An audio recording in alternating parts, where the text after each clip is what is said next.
after next. All right, welcome to the Draft Stack. It's Kyle. I got Jacob here. I got Jordan here. What's going on, guys? Not much. It's been a while since we've done one of these. Yeah, for sure.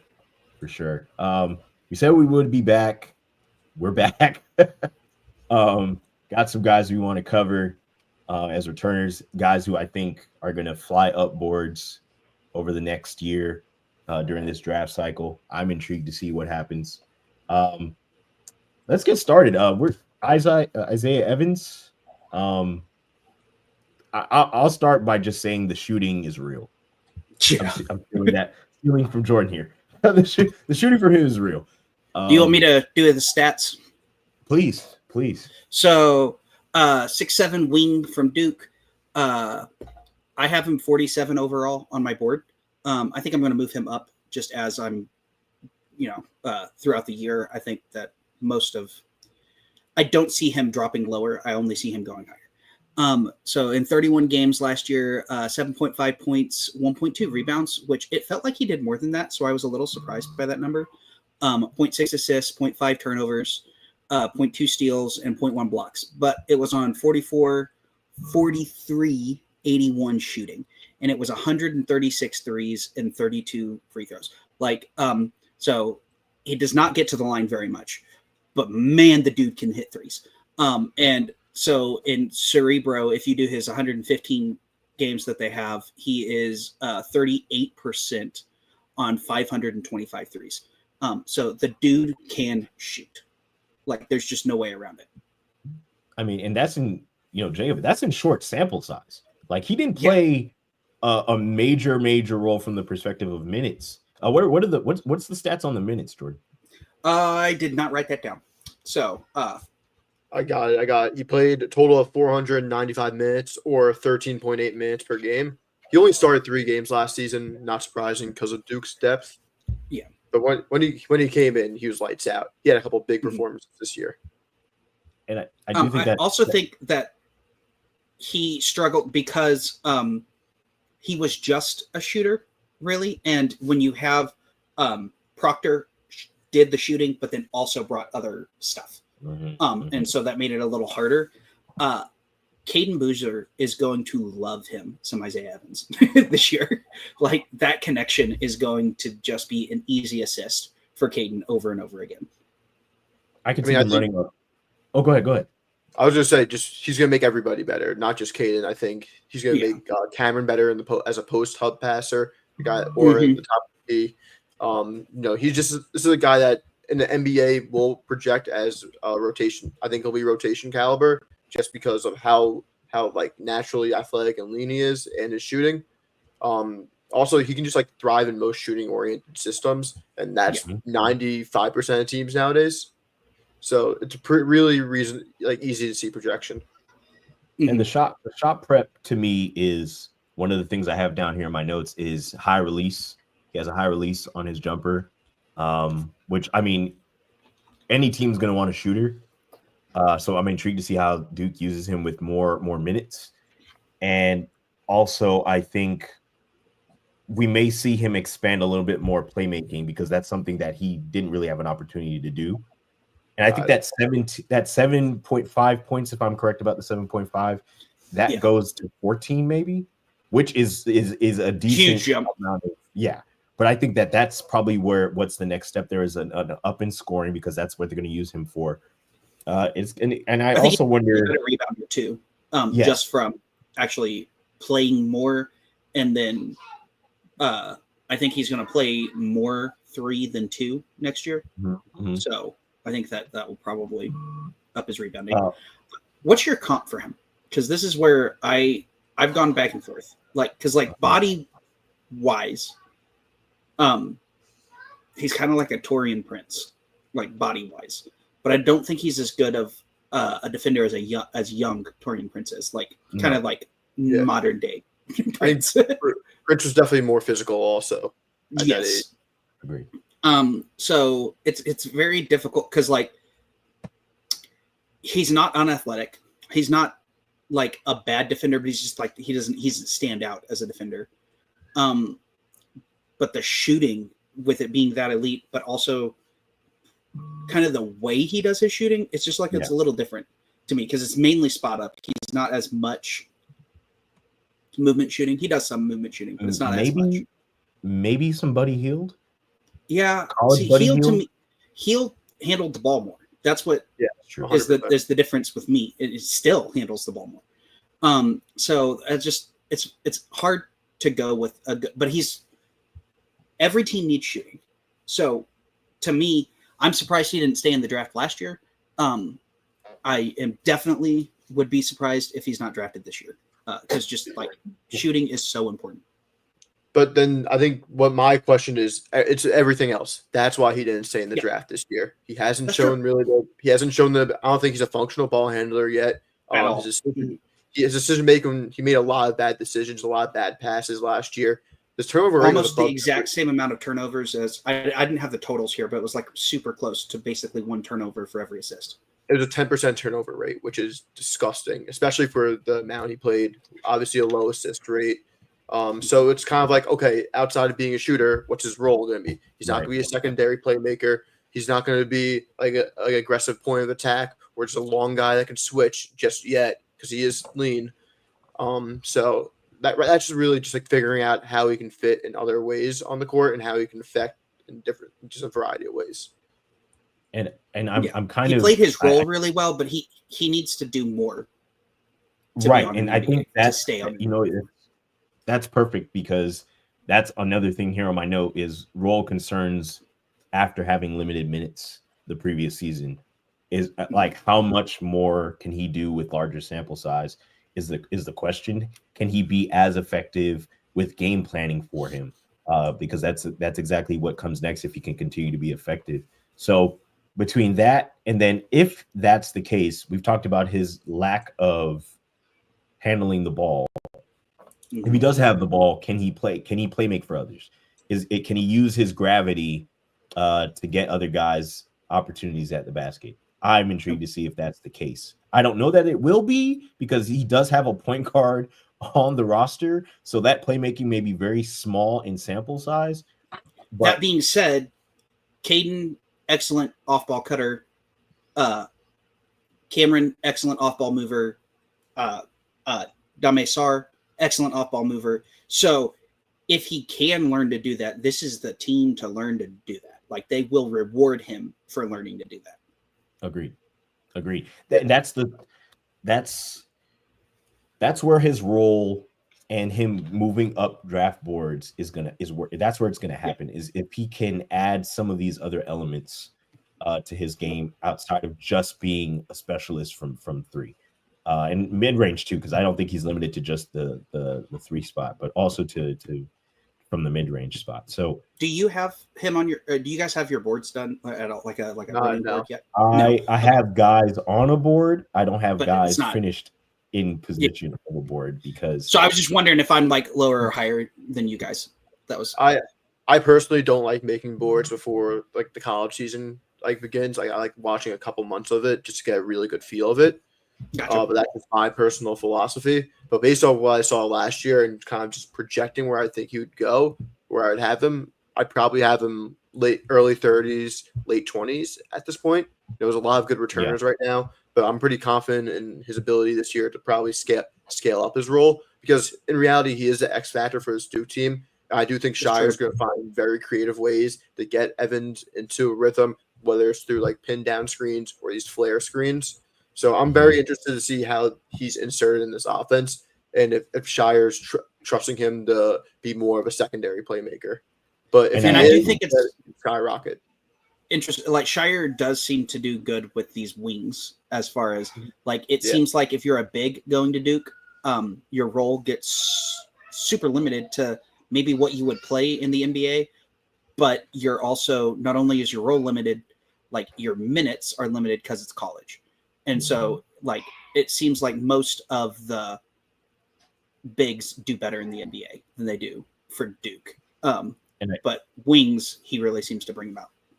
And I think one of the things before we transition, one of the things that I was wondering, Jacob, while you were talking, is if they're going to use him as the one who sets the screen to get open.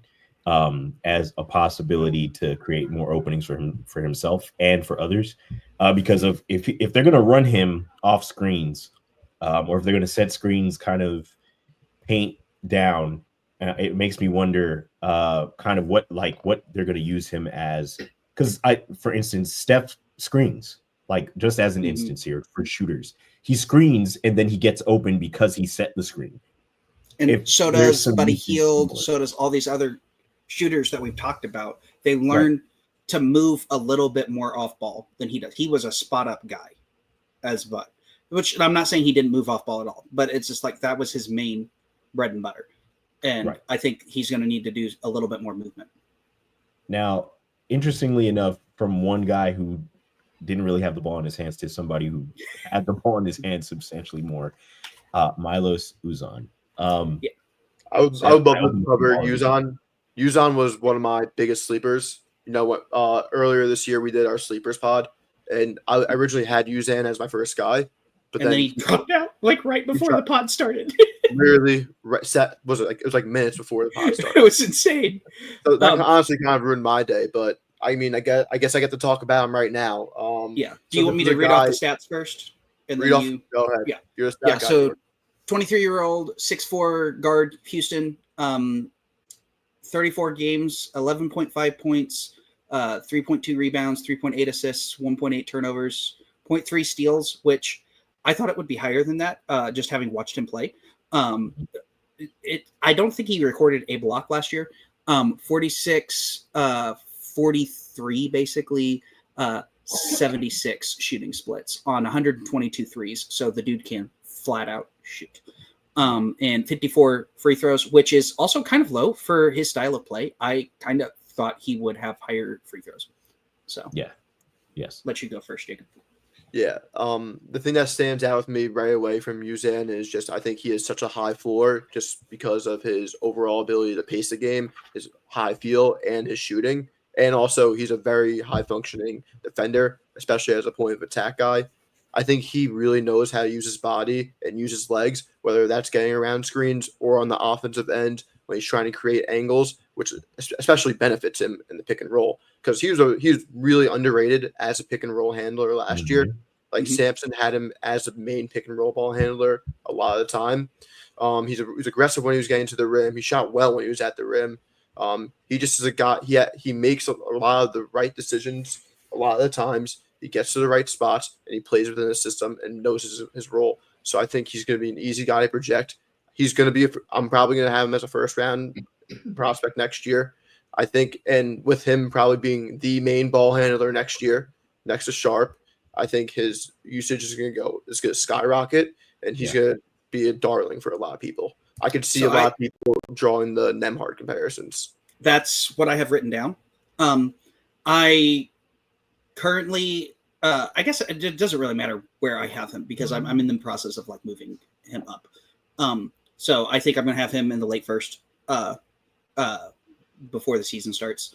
And Nembhard is like he moves like a Nembhard brother, like he's the third brother.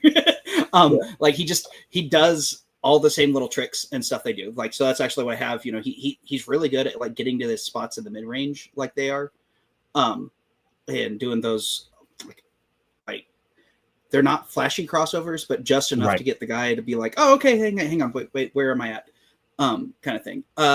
So for his cerebro shooting, it's like slightly concerning that that was his best season shooting. But he's not necessarily, he's like an average shooter who suddenly became good. And to me, if you're an average shooter who becomes good, that's a whole lot less of a red flag than a bad shooter who suddenly becomes good. One of the stats I do have, which is I think is a green flag for him as a shooting prospect because of what the role he'll probably play in the NBA, is he was in the 95th percentile in catch and shoot last season. Yeah, and he's also incredible. Like last year was a down free throw shooting year for him too.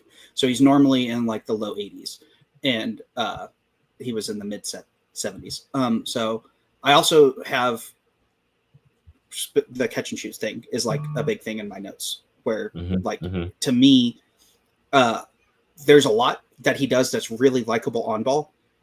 and then he can also play off ball.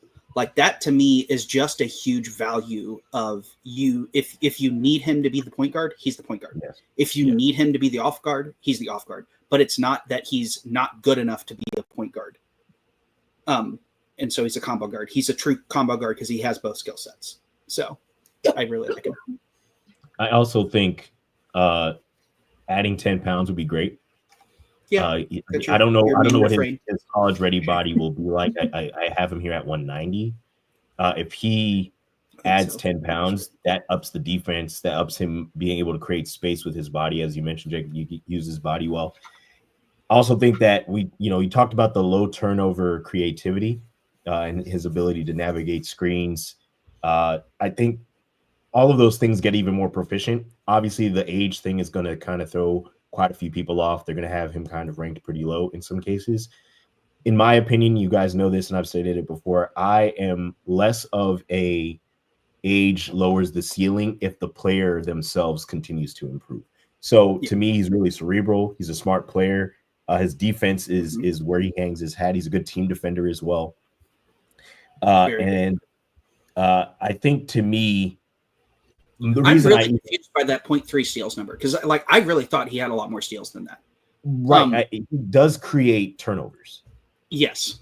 So he apparently might not be the one picking up. I'm not sure where he's the one who created the turnover, but maybe somebody else is getting the steal in the stat sheet. Got it.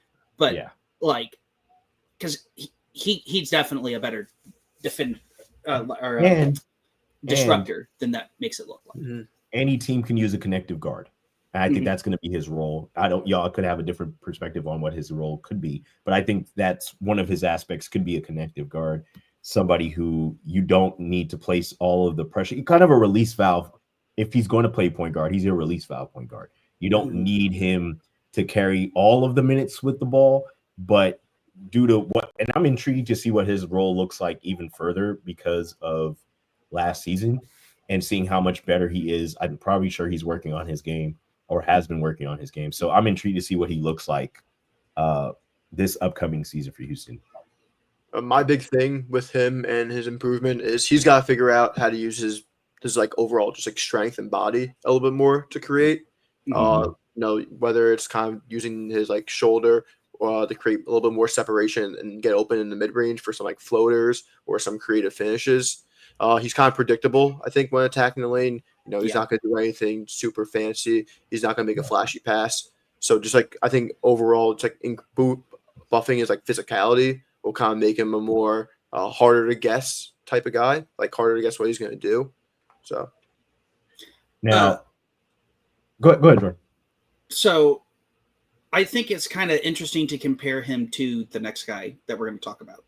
I was going there. Yeah. So Miles Bird. I was a big fan of his coming into the draft. Can I do the breakdown on him? Because please. Bird is 22-year-old, 6'5", wing, but he could play power forward in the league. He could play shooting guard in the league. You could tell me either one. He can be all the way through that. In 30 games, he averaged 12 points, 4.4 rebounds, 2.7 assists, 2.1 steals, 1.1 blocks on 38, 30, 83 shooting, on 6 3-point attempts a game, and on 3 free throws a game. Here's the thing, dude, stop shooting. You're bad at it. Just don't shoot as much. It fixes all of the offensive problems. It's he's out there like Charles Barkley, just shooting it. And it's just dude, you're missing it. You don't have to shoot. You do all the other stuff better. And so if he could drop his 3-point shooting to 2 a game instead of 6 a game, I think he's suddenly a much more interesting player. And I don't think I've ever said that before where I'm telling a player to shoot less. And I think he's a little undersized for a power forward, but I think that's probably where he's going to end up landing in the NBA. I think he's a really good defender. My comp for him is kind of like a Jay Crowder-ish. guy. Like I don't know. I like him. What was that turnover? Where were the turnovers? Did I not put the turnovers on here? I thought I did. I got it. 1.6 a game last year. Okay, so that's low, right? Yeah. I do think his handle could be tighter. Mm-hmm. However, he doesn't turn the ball over often. Now, I don't know if that has more to do with the fact that he doesn't have the ball in his hands all of the time, or it's one of those things where he's just good at taking care of the ball. Now, I did say his handle could be better, but maybe he's just decent at taking care of the ball. There are guys who are not great ball handlers, but great at taking care of the ball. There is some nuance there. I actually think a lot of his turnovers came from just like stupid passes rather than over dribbling or trying to do something. Yeah, from the tape, I think I agree with that. I also think that, like, to me, I'm not sure what it is about his 3-point shooting, because like he seems to be fine in the mid range, and his free throw shooting's like really good. So I'm not sure what it is about the 3-point shooting, but I think he also takes too many contested threes, in my opinion.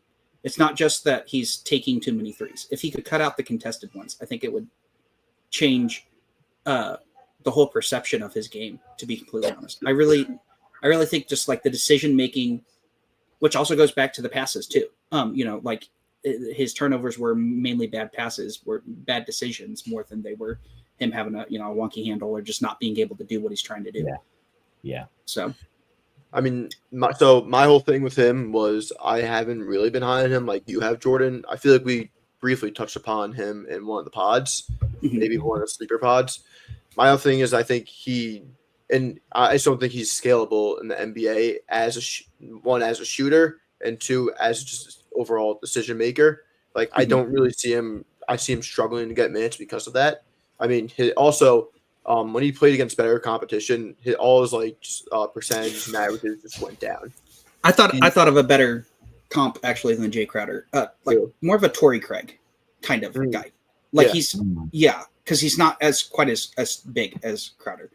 Right, and I can see him doing the connective stuff that Torrey Craig did, whether that is finishing off cuts or just making like tough plays and rebounding. Yeah, but it's not the and even he's a decent playmaker for others. Like he's a good passer for that position. It's just the decision making is where it's like, man, if you could just like clean that up just a little bit, man, you'd be awesome. Is he 6'5" or 6'7"? I have 6'5". Because I've seen some boards that say 6'7". I think he's 6'5". Because I thought he measured. Well, he did measure at the combine. So, Bar Torvik has him at 6'7", but I don't know how right. That's what I was saying. I'm not sure. Because Bar Torvik also has a couple of these guys out of position. So I'm not sure. I was wondering about that. That was kind of because if he's 6'7", that does make it a little bit more interesting for the being a power forward. My internet is not gonna load for some reason. Hold on. I do think one of the things is he is pretty athletic.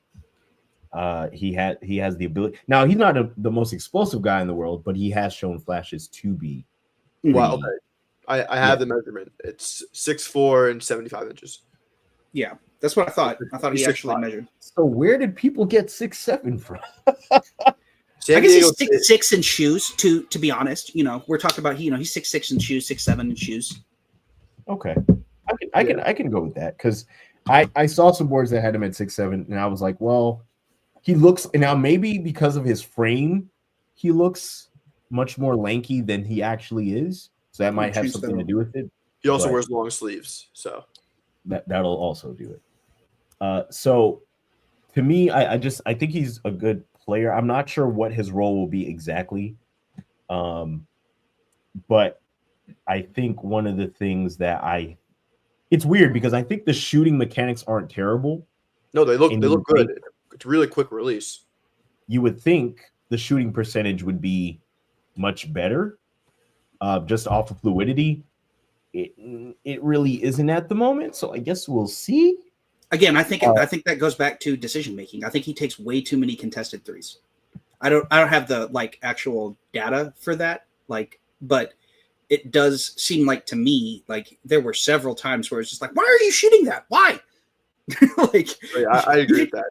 You didn't need to do that, kind of thing. So, yeah. So this is a little bit off topic, but have you guys gotten to see what's his name, Magoon? Have you watched him yet on San Diego State? I'm not sure how to pronounce it. Just barely. Gawaith. Is that? Yeah. No, I think. I was gonna ask. I need to look at it again.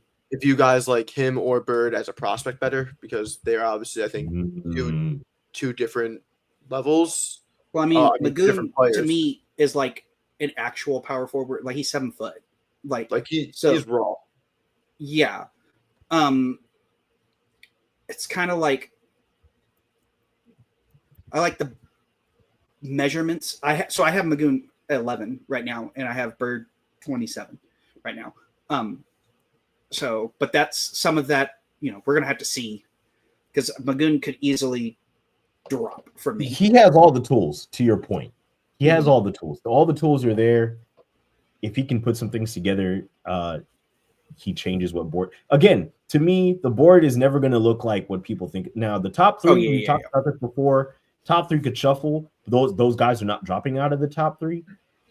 I want to put this on video right now. That AJ Demansa jump, that vertical, was absolutely one of the craziest things I've ever seen. That does not happen. That's, as far as I know, that is the only, like, one of two people that have documented, like, on video, touch the top of the backboard. As far as I know, there's only two people that have done it on video. Like, there's a bunch of people who have said that they could touch the top of the backboard. That's only the second one on video. That's insane. And I'll say this on video. He's not allowed to end up on some team. You know what I'm trying to say here, Jordan. He is not allowed to end up on a team that's already got it together and just ask him as a piece. The Boston Celtics are calling. I'm just saying, the Mavs, 180 injury, and all of a sudden we get, yeah. Like, so we'll talk about those guys a different time, but the athleticism is one of the biggest things from this class that I think will be touted the most. Is a lot of athleticism.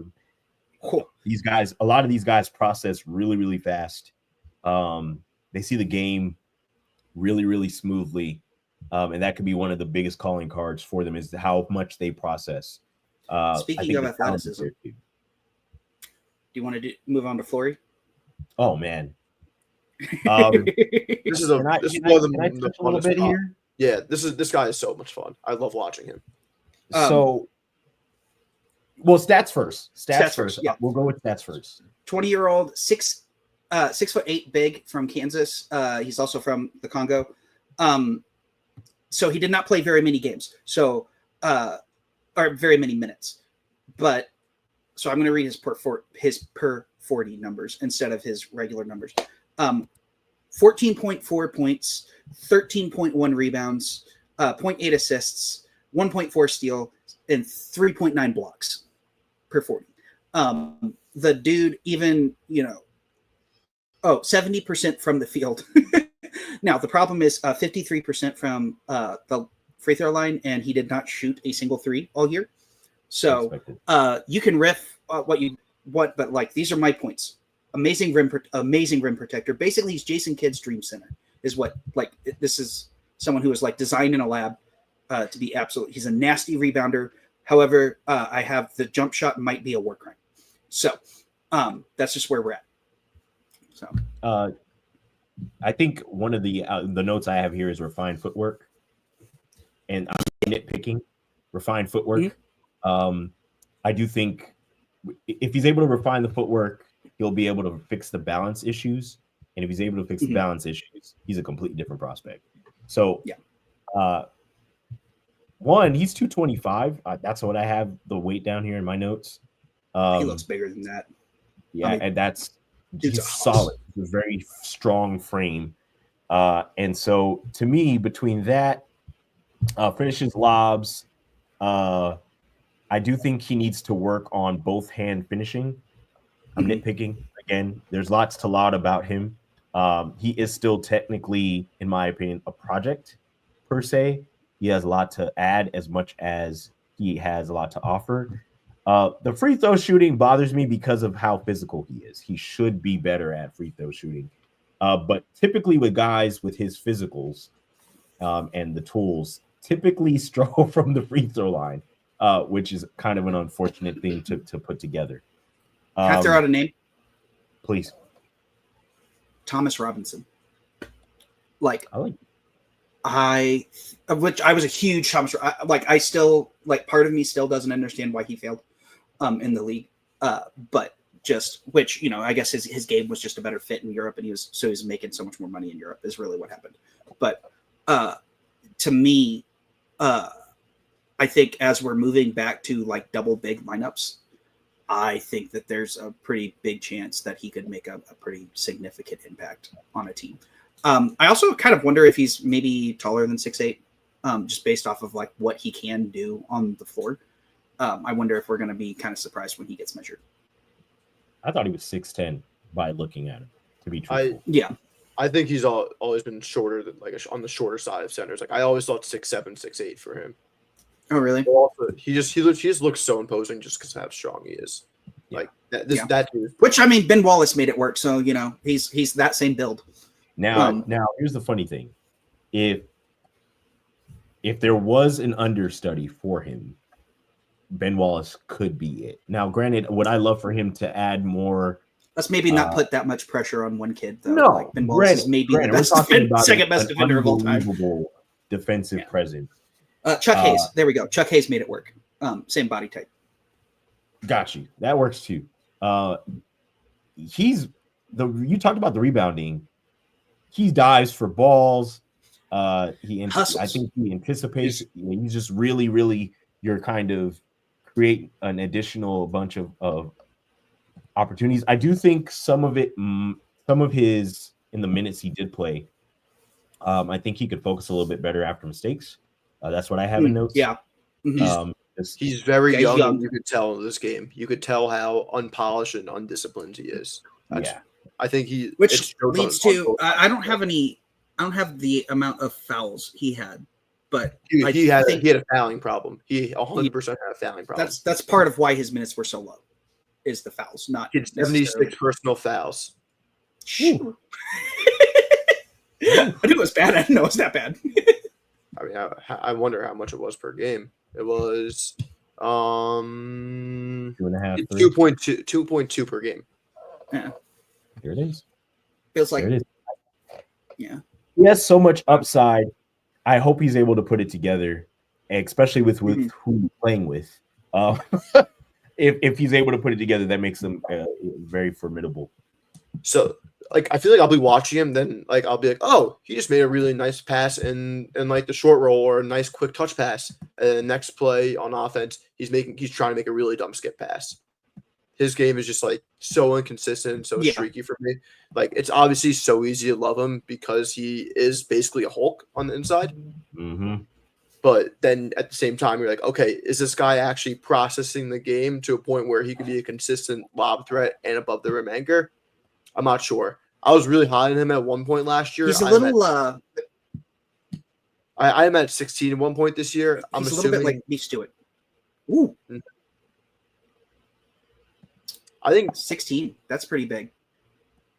Yeah, I think there's a little delay. I am at 16 last year. So, but I think he'd be early second, mid second about. I just don't love the way Jordan's gone. I just don't love the way he overall just processes the game. I think he still has to kind of get a natural rhythm to himself when he plays, or if he doesn't, then he's kind of useless, kind of just running and dunking out there. Right. And so to me, the double big works if one guy is a spacer. Clearly at this stage, he would not be the spacer. So we'll see if he's able to. If he even adds a mid-range game, I will be content seriously taking that. And I won't be mad about the threes because if you can make we just had an MVP work from the mid-range all the way to a championship. So I'm not saying they're in the caliber here. So please don't get my comments twisted. I'm just saying that if he's able to add a mid-range game, that would be good for his development and also add to his skill set, which he already hustles. He already does a whole lot of things. He's going to be a nightmare if he's able to put it together just a little bit on the offensive side. And even if it's not a mid-range, if he can do a floater game, just a little touch. Like we're talking touch, just a little bit. Before we like Daniel Gafford is an undersized center, but he makes it work with that little flip shot. Go ahead. Before we go to our next guy, I think we do have to talk about how much he's really going to benefit from playing with a guy like Darren Peterson. We've talked about Darren Peterson. We all love the way he scores, and I think we all came to agreement that how well of a playmaker and initiator he is going to determine whether he's the one guy in this draft or the three guy in this draft. So, and Floor is going to play a really, really big role in that, especially as he's a guy that's really reliant on others to play make for him. I also think Rosario could also affect him a little bit too, because I think Rosario is a pretty good shooter from what I've seen. Very good shooter. So I think that could help with the spacing too. And there's the spacing. That's it has to happen that way. So from no shooting to shooting, yes. Christian Anderson. I think this we talked about this is your guy. Man, and the funny thing is, I have notes for him, and I'm not going to look at them not one bit to describe his game. The shooting is unbelievable. I think he comes off of curls. He comes off of actions really quickly. Once he gets that ball up, it's gone. And it for the most part, he can be a bit effective. Obviously, his role was a little bit different at Tech with other guys ahead of him. The stats here say I'm taking your steez here a little bit. Go for it.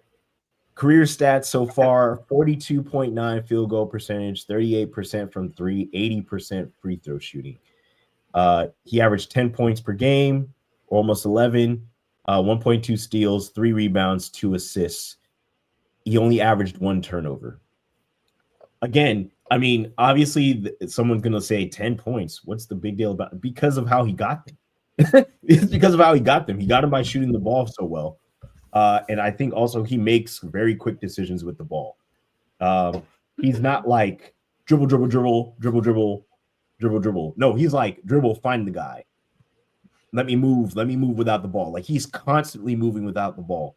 And for his age, I think his ability to process the game is extremely impressive. So I'm going to throw out a name. Seth Curry. I like that. Not Steph, but Seth. Like, I think he's going to be a bench combo guard who you wish could get more assists. And that's kind of like he's the rest of the offense, except for creating for others, is there. I do feel like I'm just a little confused why he doesn't get as much as he has the ball in his hands. I feel like there should be some more creating for others done for him. But again, we are kind of nitpicking a 20-year-old in a top. What did Texas Tech finish last year? What were they? They won. Didn't they win the Big 12? Elite 8. They got all the way to the Elite 8. Yeah.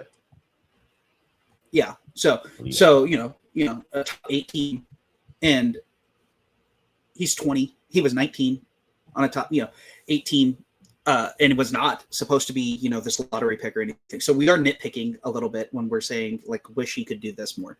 Wish he could do this more. I thought he's fine as a defender. I don't think he's like amazing as a defender. No. But I think he's fine. So I really, to me, I see long-term bench guard. I mean, Seth Curry was undrafted and has like forced his way into the league with that one shooting skill, and then being just good enough at everything else. Yeah. So he's just good enough at passing, just good enough at defending, just good enough at everything else. And I think that's probably what we're looking at for him. And I really think he could make a long career out of doing just enough of everything else. And you can, for sure. Because and that, to me, and I'll pass this to Peter. I think, again, that goes back to the processing, right? Like being able to kind of understand what your role is going to be, what that looks like, and then being able to be proficient in balanced in those areas gives you long career minutes. But yeah, because like for instance, skill set wise, Jim Rafferty, Seth Curry, they came in almost at the same time. Very, very similar skill sets. One of them made it, one of them didn't. Why? Because Seth bought into his role. Jimmer would rather have the ball in his hands all the time in China than buying into his role in the NBA. I think last year, him being just like an off-ball bench guard was huge for his development, because we know it's being a 6'2". He's probably shorter than 6'2", to be honest. When I watched FIBA U19, I thought I don't know if he was 6 feet tall. I'm pretty concerned about that. That's my biggest concern, obviously, with him. He shows the balance and poise, and just being last year, just being a guy that came on the court that was trustworthy as a handler. He was constantly relocating, constantly going through these dribble handoffs. I think it's going to be really interesting to see how he is as a main ball handler. He averaged 2.2 assists last game. So I'm really curious to see how much that goes up. I'm really interested to see when we're talking about the next guy, JT Toppin. I'm really interested to see how their games are together. Yeah. Because, if you can't get assists to Toppin like that, what are you doing? Because all you have to do is just, throw it kind of near the rim and he'll take care of it. But also next year could be the only time in his basketball career, like professional basketball career, where he's actually making lead guard decisions. If he's in the NBA, he's not making lead guard decisions. He's just being the guy that's running around like a maniac, coming off these screens and shooting the ball. Yeah. And the question now is, if he's going to make those, how proficient he is with those on-ball decisions is kind of, I think to me, that'll determine how much of his role is scaled up or down based on where he goes. If he's able to make those decisions better, if the assists, I'm not asking for 10 assists a game, because I even think with the way defenses process these days, that's a lot to ask for from a guard. I mean, guards in the NBA are barely averaging 10 assists a game. But if he is able to average 5 this year, that to me is a substantial jump. If he can prove he's a real point guard, then we don't have the issues of that, the three of us had with Jace Richardson, where it's just like, is he really a point guard? Is it worth it? Like, as of right now, Jace Richardson was a better prospect than Christians is for me, as of right now. Right. So, and I think all three of us were lower on Jace than consensus. He's got to learn to be a point guard, and if he really does, then that's awesome. That it changes a whole lot. Now, to kind of swing to his partner, I'm going to nitpick a little bit first, and then I'm going to swing back the other direction. I like what he does athletically. I don't think he always uses his athleticism properly. That bothers me so much, because there's so much athleticism there. I'm always expecting more polish, and he isn't polished. Footwork could be a little bit better. He did show some plays throughout the tourney where you're like, huh, that's a flash. And then he would come back down and do something. You're like, huh, that's not a flash. For me, I really hope he's able to kind of be more polished this upcoming season. I thought all the athleticism is there. I think the activity is there. Effort and energy level is there. I think he needs to add a little bit more muscle over time, and that'll be better. I think he is pretty proficient at cutting. Jordan, what are the stats? Because I'm kind of his game, but 18.2 points per game for a big man in the NCAA is pretty big, especially one who doesn't necessarily create his own shot very much. To be able to still average that many points is kind of crazy. 9.4 rebounds, 1.2 assists, 0.8 steals, 1.5 blocks. I think he's a very good rim protector, especially more of like a switching and rim protector guy. So 55, 33, 67 shooting. So like he didn't take a lot of threes, but he made enough that you do have to kind of like, you can't just leave him alone. So I think that he does just enough of everything on offense that you're going to let his athleticism shine through. Like he's going to get the minutes by doing just enough of the other things on offense that you're suddenly going to get those athletic plays, which then hype up your team and do all the other things. Oh, and then he's also an incredible defender. Like I really like him as a defender. I think that we throw out the can guard 1 through 5 a lot with people. I'm not saying he can guard 1 through 5. I do think maybe he can guard 2 through 5. I think that, he can't guard like the smallest guards, but I think he's a very switchable defender for someone his size. I think that he's an incredible weak side rim protector. And then also I feel like he's really good at blocking jump shots. So those are like, to me, I really like him. I think he's a great lob finisher with the name Toppin. And I think that's like a requirement for the last name that you have to be able to finish lobs. But so I really like him. My comp for him has been like Isaiah Jackson for the Pacers, like who he was supposed to be. So, so Toppin's probably I would say the Wooden Award favorite. Him or Braden Smith going into the season. Yeah. So we know the production is going to be there. And so it becomes a question: is this a guy that's just dominating college basketball because he is so much physically more imposing than everyone else? Or is this just an NBA player who knows how to play, just dominate a game? So I think we're at the point where we know who he is as a player. We know he's going to be a guy that's catching lobs, protecting the rim. He's not going to really get to stretch the floor. My big thing for him to see this year is how the decisions he's going to make. I want to see him make quicker and faster and more efficient decisions. I want to see him make smarter decisions on defense. I'd like to see him foul a little bit less. He averaged 2.3 per game. It was also a problem at New Mexico. He could have gone into the draft any of these 2 past years. He had an unbelievable combine when he was in that transfer portal and he left Mexico State. I was really surprised he didn't test the waters at all last year. Really surprised. Because I had him as a right on the bubble of the first round. Like I'm very surprised that he didn't stay in. To me, I think he's pretty likely to be a first rounder this year, unless something drastically wild happens. His floor is pretty high for a player. Players of his type who can do what he can do on offense and then also bring that energy. Can do what he can do on defense, who also bring energy on offense. Just they don't show up often. So I think his floor is pretty high. And I think one of the things I'll add is I was wondering, not so much comp, but to me now I've been moving more and more towards who they should probably understudy. And I was thinking of the fact that his scoring is substantially more than what Bam did at Kentucky.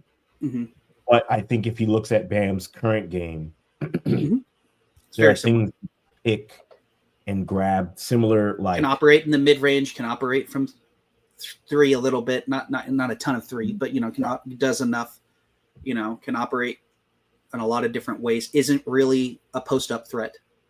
No. So like they're very similar games. Like if he can pick some of those things up, one of the things, and I'll add this, if he can add the push shot floater that Bam uses just to get over bigger defenders, kind of the agility and soft touch. To me, that's the polish that I'm talking about. If he's able to do some of those things, his game, that 18 looks like 22.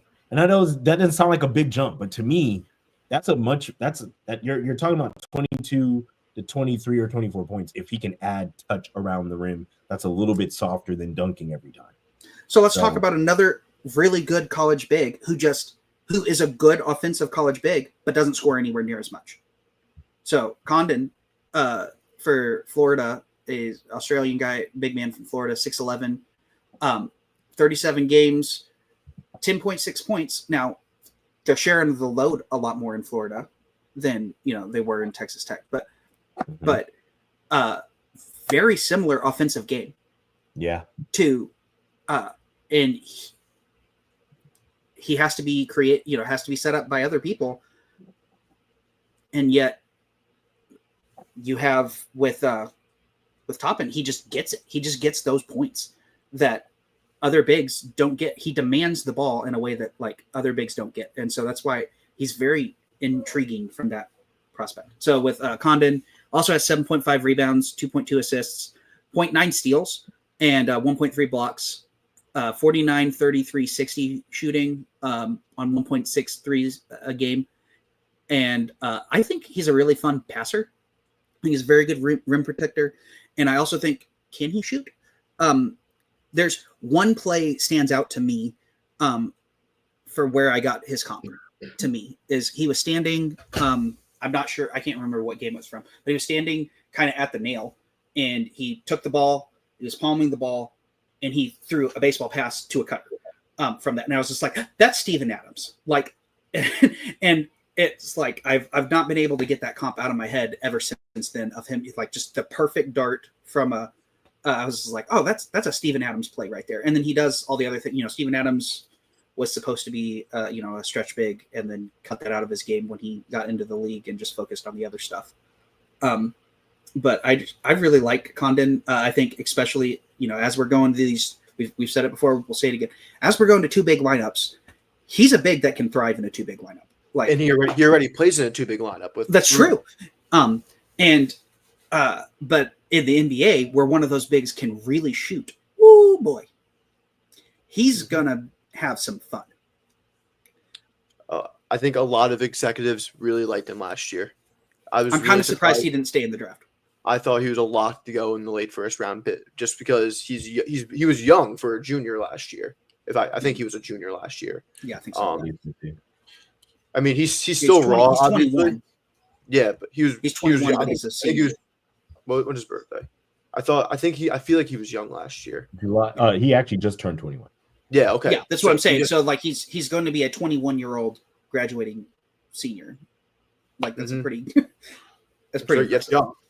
Yeah.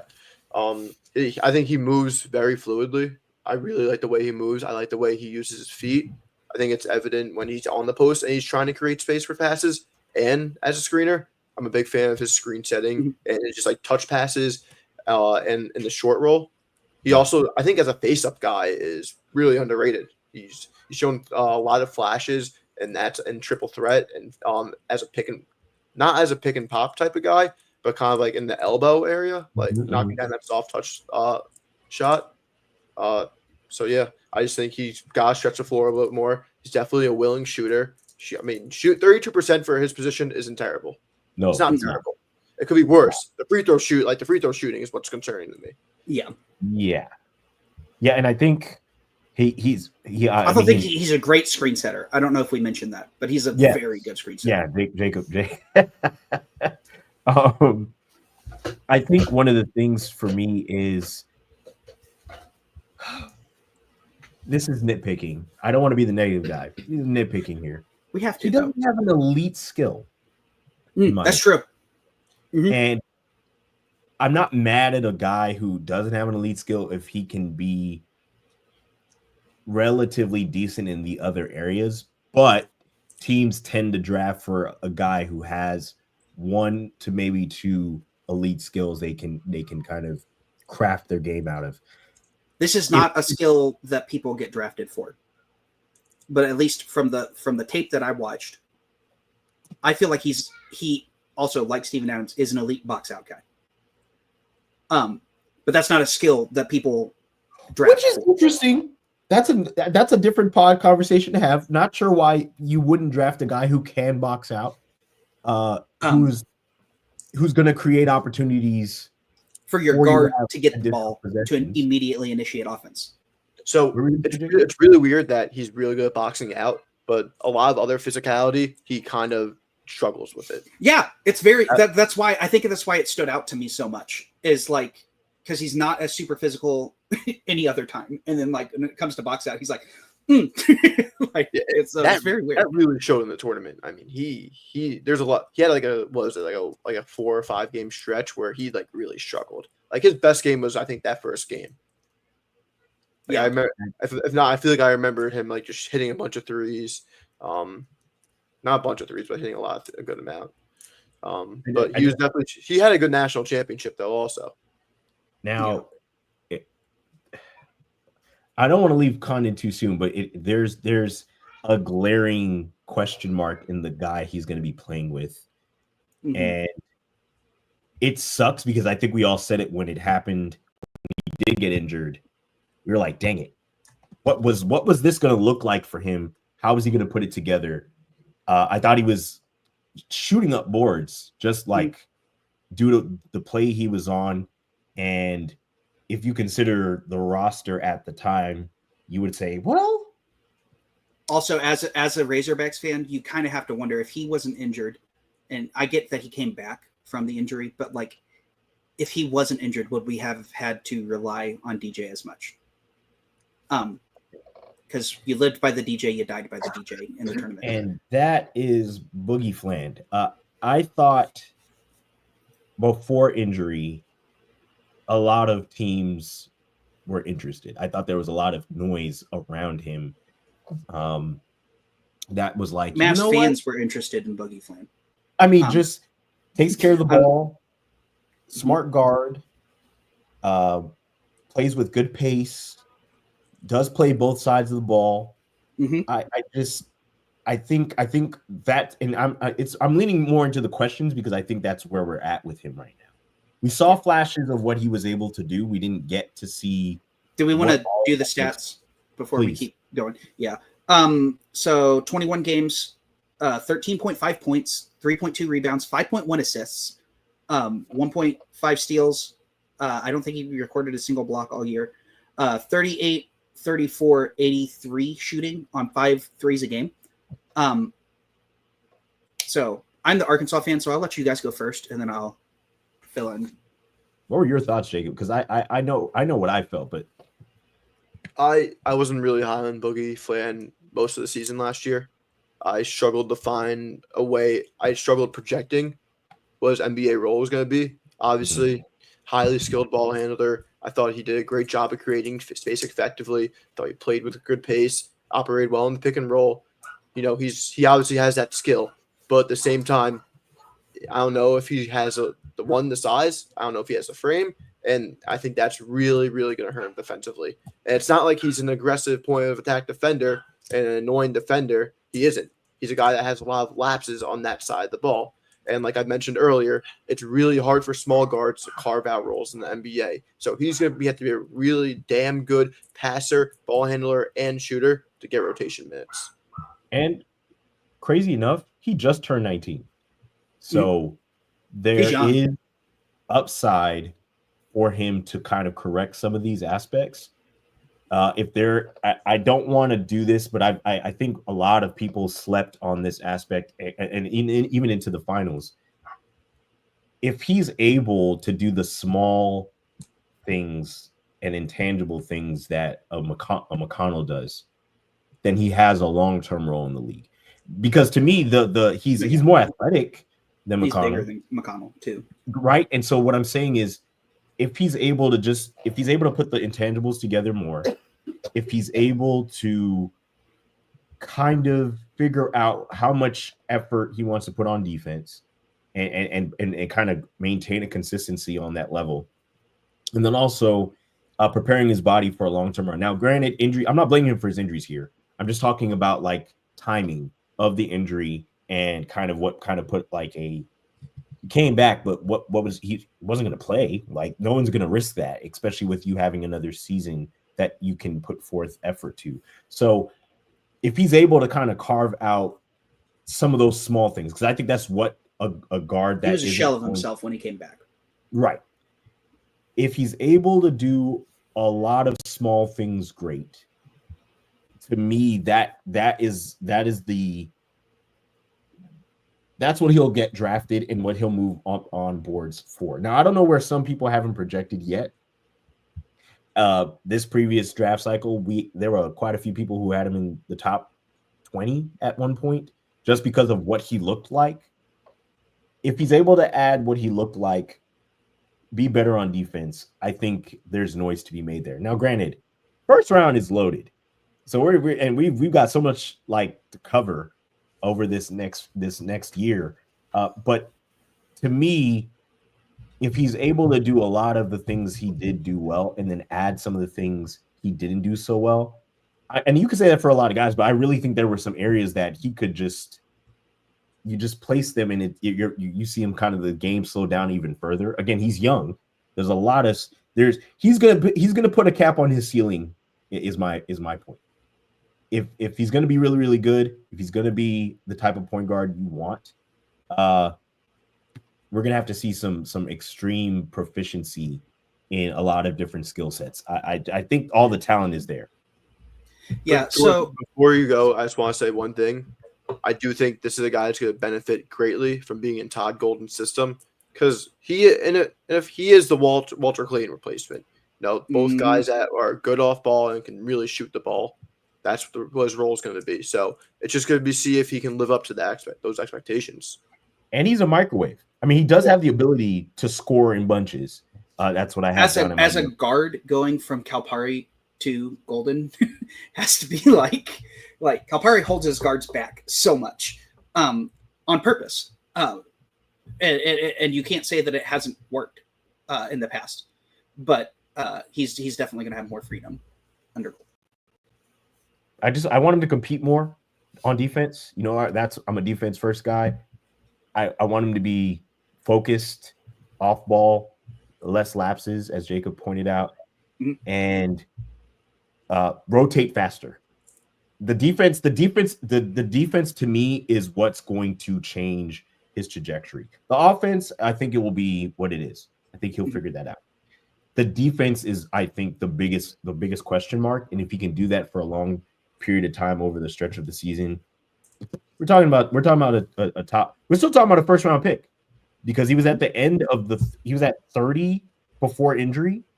I think he was working his way up to maybe 25, 26. That's 5 spots up, 4 to 5 spots up. So a lot. I'm interested to see what Florida does as their point guard, and kind of how he'll create chemistry. And he's a different guard than the name just slipped me. I'm so sorry. He's a different guard than Clayton. Yeah. Sorry about that. I had a brain fart there. He's a different guard than Clayton. And so there's a little bit of a difference in approach. He's not a better shooter than Clayton. So there's a difference in role and approach. I do think he drives a little bit more and better than Clayton does. So there may be a little bit of a shift on what they look like on offense. But I'm intrigued to see. So thanks for the 42 of you who've hung out with us. Whoa. Do I not get a go on Boogie? Because I've got stuff. So to me, Boogie was clearly a first rounder last year. Like, I had him, I think 21 before he pulled out. I think he's clearly a first round pick. I get what you guys are saying about the defensive inconsistency. That was definitely there. However, his flashes of playing that point of attack defense were awesome. He had games where he had like 6 or 7 steals, where the other team could not do anything with him. He was so good at coming up with big moments, and that's the thing with Boogie, is like the moments were better than the stats. So his overall production and stuff, it looks okay. Like, he had some moments where he really impacted games. I think that you talked about how he's a great separator. I love the way he can separate. I think that sometimes he would get kind of so excited about breaking somebody's ankles that then he'd miss the shot, because he was just like, did I just do that? Kind of thing. And so I think that the shooting is going to come. I think that he does a whole lot of really good things. And I believe that Boogie can run an offense, and it can actually run an offense. And I do think that he can play off ball, but I think he can really run an offense. And so my comp for him since the beginning of last year has been Jason Terry. I think that he can run your offense, or if you have a high scorer, he can work off that high scorer. I also think he can legitimately run pick and roll, which is super important for guards coming out of college who just cannot run pick and roll. So to me, I see Boogie's floor as higher than a lot of other guys who might have, maybe that one thing that they can do, because he's got two things that he can legitimately do. I do think that the defense is going to look more consistent in the NBA. And hopefully this next year at Florida too. I think it will look more consistent. And then I also think that the shooting will get more consistent, but he really can run a pick and roll. And that's something that guys his age, guys coming in at 18, don't know how to run a pick and roll. And he really can. So I just think there's a real role for him in the NBA. And I'll throw out there, I'm intrigued to see what he looks like against tougher competition. Yeah. Because that's really the next step here, especially with you playing at Florida. You're going to play much tougher competition than you did last season. So we've got a ton more to cover over the next few months, but I'm glad the 43 people who hung out with us to talk some hoops and cover some of these guys who returned. Look out for more. We're going to try to be a little more consistent. We've had some. I'm moving to Africa in 3 weeks, so we'll see how that works. I'm working 50 hours a week, so I totally understand. Yeah, I'm 7 days a week also, basically. Yeah. So we're going to try to put this together for you guys, keep the quality up, and we appreciate you guys watching. Thanks for watching the Draft Stack. Peace.